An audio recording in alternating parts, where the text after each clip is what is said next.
actually the tallest ever member of Parliament at 6'9", and of course anything over 6'8.5" is officially a giant. But yes, I am the first ever Polish-born British member of Parliament, and we came to this country in 1978 because my parents fled the tyranny of communism and all the consequences that communism had on Poland. And so I have lived in a country which has zero sovereignty, a vassal state, a complete vassal state, a satellite nation, a nation that was not controlled internally, but by controlled another country overseas. And when I was standing to be the parliamentary candidate for Shrewsbury, somebody said to me, my name is Kawczynski, but somebody at the end of the audience said, well, Kawasaki. Kawasaki, that's not a very Shropshire name, is it? How are you going to get on with a name like Kawasaki? And I said, well, it didn't cause my grandfather's generation of Poles who were fighting in the Battle of Britain any problems.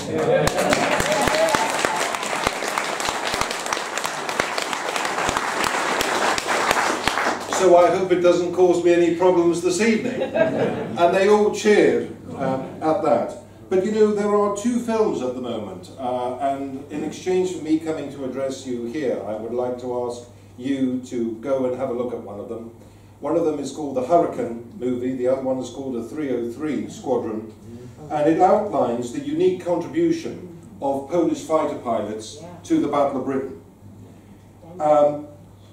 Britain was a beacon of hope in 1940, not just for Polish pilots, but for pilots from all over occupied Europe. And the 303 Squadron, the Poles who came here, they shot down more enemy aircraft than any other squadron in the Battle of Britain.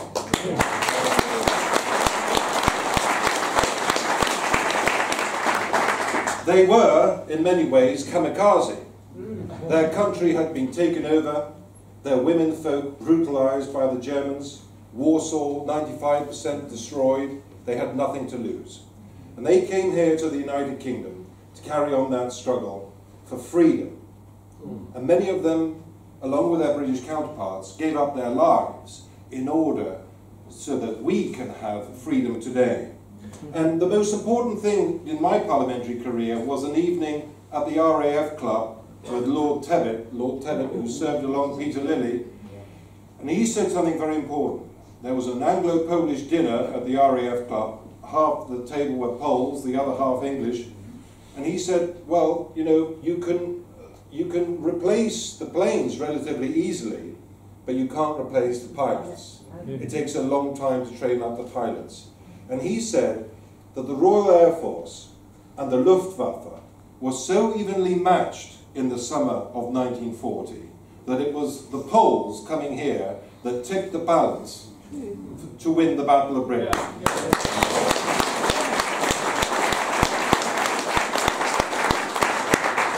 Baroness Trumpington, many of you will know, who died recently, worked at Bletchley. And also the Poles were at Bletchley. Many Polish mathematicians came to Bletchley and were instrumental in breaking the Enigma codes, which also, we believe, shortened the war significantly. So I say those things about Poland, really, because I want you to understand where I am coming from as a Polish-born British Member of Parliament, a man who loves both countries, a man who is loyal to Britain, but also to Poland. But when I was standing to be an officer in the Navy, they said to me, well, Kawczynski, the Polish ship is sailing towards us, firing on us, what do you do? And this was the summer of 1990. And I said, well, that's not fair, because communism has just fallen. And he said, he didn't cut the, he used a rather rude word, cut the, Kawczynski, Poland's still in the Warsaw Pact, because you remember there was an interregnum after the fall of communism, there was still the Warsaw Pact. And I said, well, sir, I would issue the order to fire. And I think that is very, very important for those of us who have come to this country from overseas to show the passion and the loyalty and the dedication that we have for this country that has given so much to us.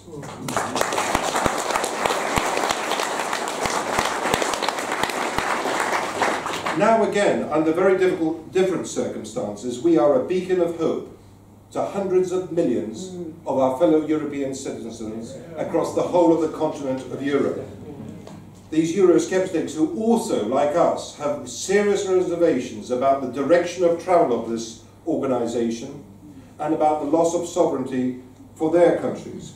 What will happen to them if the United Kingdom caves in or surrenders?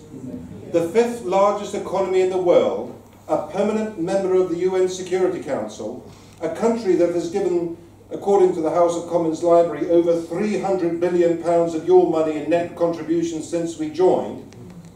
What hope is there for these other countries if the United Kingdom caves in and continues, as Sammy has said, to be part of this structure and leaving in name only? We are going to show that they can stand up to the loss of sovereignty, stand up to the bullying that they have experienced, and stand up to the threats that they constantly get from the unelected and unaccountable bureaucrats in Brussels.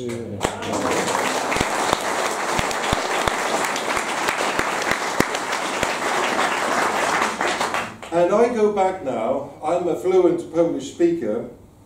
It's one of the most difficult languages in the world, but Jak się masz, there you are, well done, extra points.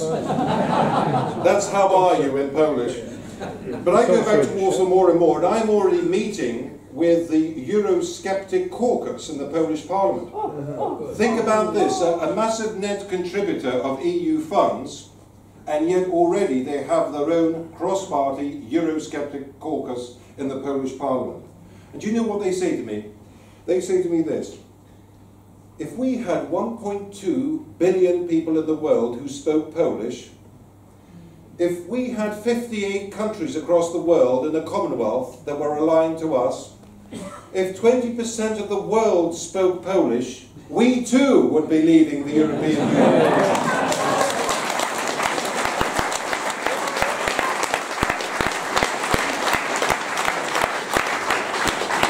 But they are, ladies and gentlemen, already experienced an extraordinary amount of interference in their domestic affairs. To say the least. I haven't got the time to explain to you all of the extraordinary issues, all of the threats that the Polish government is coming under over various issues. But the Polish government has been democratically elected by the Polish people, and they are directly accountable to the Polish people, not the bureaucrats in Brussels. And this is what they don't understand. Poland is very sensitive to this outside interference because they have had no sovereignty for so many generations. Now, the idea that they're going to be dictated to by Brussels is something of great concern to them. I wanted to speak very briefly about the worries for the rest of the European Union moving towards a supranational state and how we must be the beacon for them, and why the decision next week will be pivotal in us being able to be that beacon for them. But before I say that, I'd like to pay tribute to all of you in this room, because it was you in 1999 who forced the politicians to keep our pound sterling. Yes. Do you remember that debate nearly 20 years ago? It wasn't Gordon Brown who saved the pound sterling. No. It was, if you go back 20 years, so many people were coming up to me. I wasn't even the Member of Parliament at that time. But in my constituency, so many people who said, carry on with your European Union project.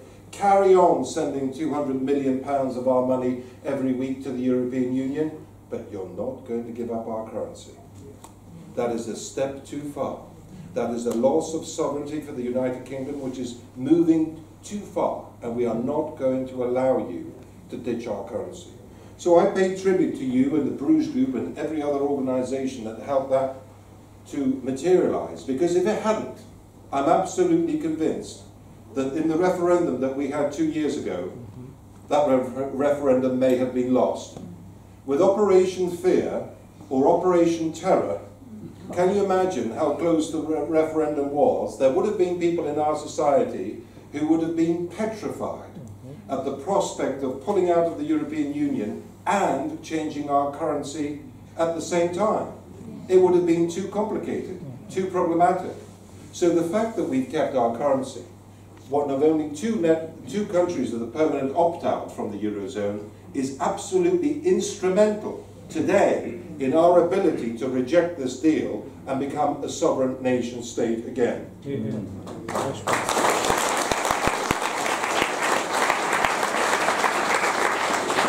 There are 19 Eurozone countries, but there are another 8 countries that have no rights not to join the Eurozone. When they joined the European Union, they signed a document which stated that at some stage in the future they will have to abandon their currencies. But I have to say to you, in the Czech Republic, 71% of the electorate don't want to give up their currency. In Sweden, it's 72%. And in the country of my birth, Poland, 62% of the electorate do not want to abandon their currencies. And do you remember what Helmut Kohl said when he was interviewed, the late German Chancellor? I knew I would lose a plebiscite on getting rid of the Deutschmark.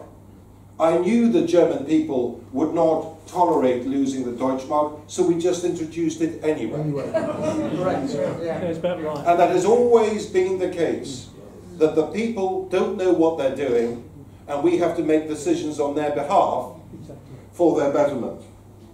And now, also, they're talking about a single European army.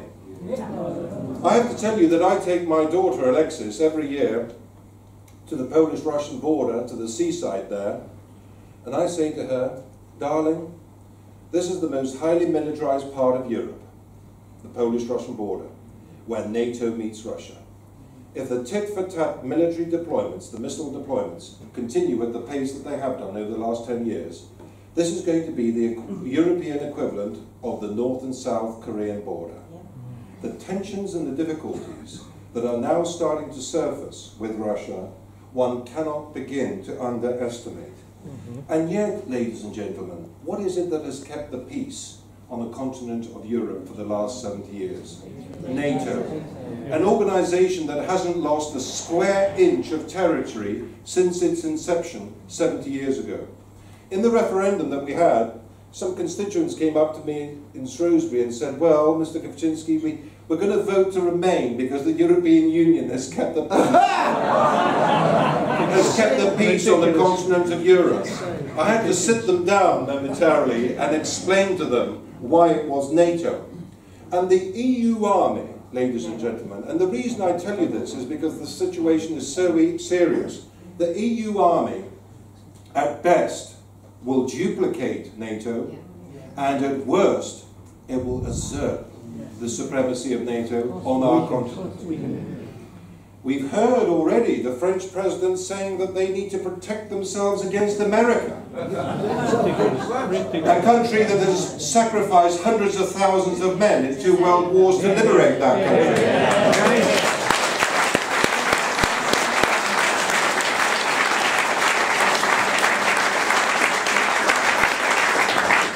Think about the 6, when we pull out of the European Union, think about the 6 countries that are members of NATO that are not members of the European Union and never will be. America and Britain, 2 permanent members of the UN Security Council. Canada and Iceland, helping to keep the Atlantic open in the event of a war between America and Russia. Norway in the extreme north, Arctic. Turkey protecting our southern flank from ISIS. No, ladies and gentlemen, we must work with like-minded countries like Poland and others to ensure that we maintain NATO as the supreme defence posture. And then people say to me when I go to Brussels, what's it got to do with you? You're pulling out of the European Union. It's none of your business. My answer to them is, there isn't a single village in Shropshire that didn't lose men during the First World War. 731,000 British men lost their lives in the First World War, 432,000 in the Second World War. I take great exception to comments like that, and everybody in Europe must realise that the United Kingdom will always protect Europe, no matter what, because we know that we will never have our liberty unless the whole of Europe is free. Hear, hear.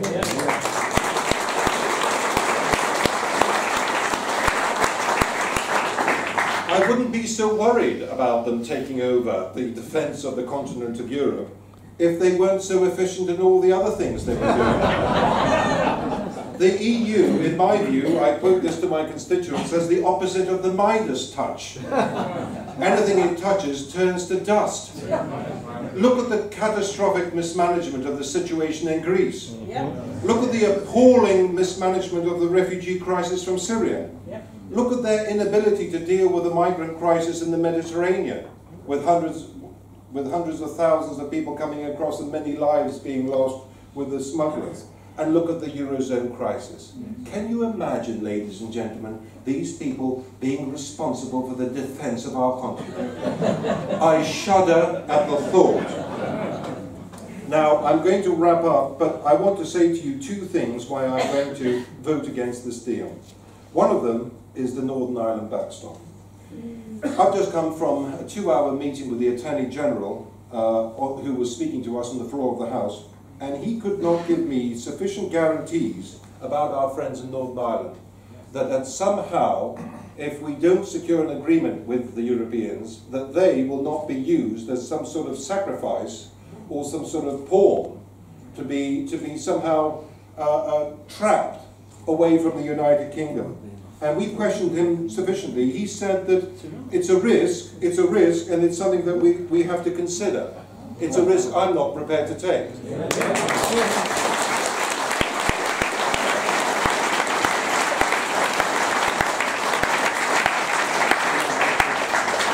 We owe the DUP an extraordinary honour, blood honour.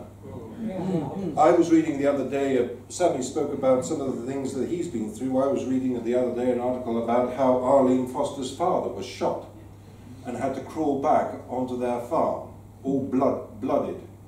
And Arlene, Mrs. Foster, saw her father riddled with bullets on the farm. What these people have been through, to maintain and safeguard their British identity is absolutely remarkable.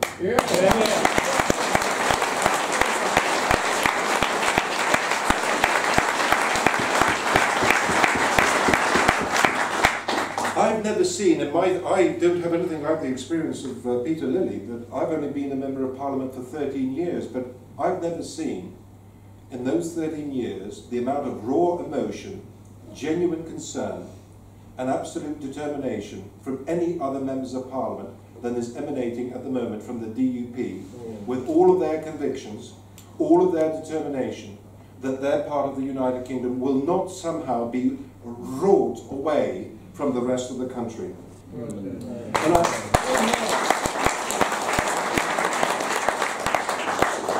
the Attorney General, I looked at him when the Attorney General looked at the DUP benches, and he said to them this evening, you have to vote for the interests of the whole of the United Kingdom. Well, I have a message to you, Geoffrey. The United Kingdom doesn't exist without Northern Ireland.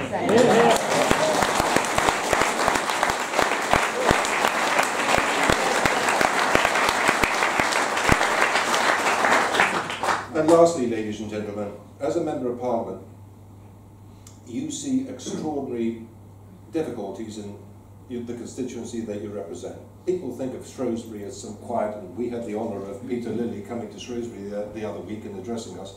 People think of Shrewsbury as a quiet little sleepy Shropshire town, famous for its flower show and river loop and all the rest of it.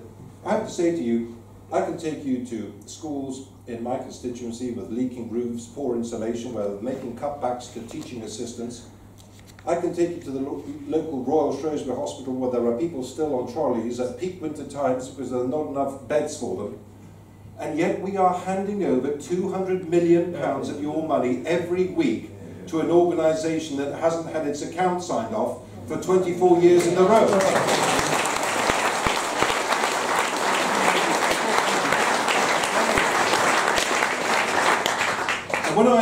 When I spent an hour with the Attorney General on the telephone asking him about the £39 billion, when he was talking to me, he said to me last week, I said to him, how much of this 39 billion do we really owe?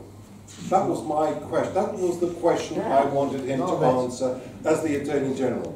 He said to me over the telephone, I reckon that legally speaking, we probably owe them 8 billion. 8 billion. But today, on the floor of the House of Commons, when he answered from my friend Philip Davis, the MP for Shipley, the very same question, he said it's very difficult to calculate. I suggest you look in Hansard, and then I continued to probe him, and I said, well, how can you ask us, when we have so many shortages in our own constituencies, how can you ask us to vote for £39 billion of your money to be transferred when you cannot give me a genuine legal opinion as to what it is that we genuinely owe them? And what I suspect, although I can't prove it, but what I suspect the 39 billion, or I should say the 31 billion, by the way, the 8 billion is challengeable anyway, according to Geoffrey Cox. What I suspect is, do you know what I suspect this is? This is a bribe for a possibility of a maybe. For a possibility of a maybe trade agreement. So, the European Union has been working with Mercosur, the organisation in Latin America, for the last 8 years on the trade agreement. And today we have Monsieur Macron telling us that he may veto that trade agreement because the new Brazilian president wants to pull out of the Paris climate change agreement. Can you imagine those circumstances where we have handed over £39 billion of your money, and then 2 years on after the transition period, we still haven't got a trade deal with these people? These people are coming under more and more pressure. What do you think the British electorate would think of the Conservative Party then? It would destroy the Conservative Party. I hope so. So, for those reasons, ladies and gentlemen, I have informed my whip this evening that I will be voting against the agreement. Thank you.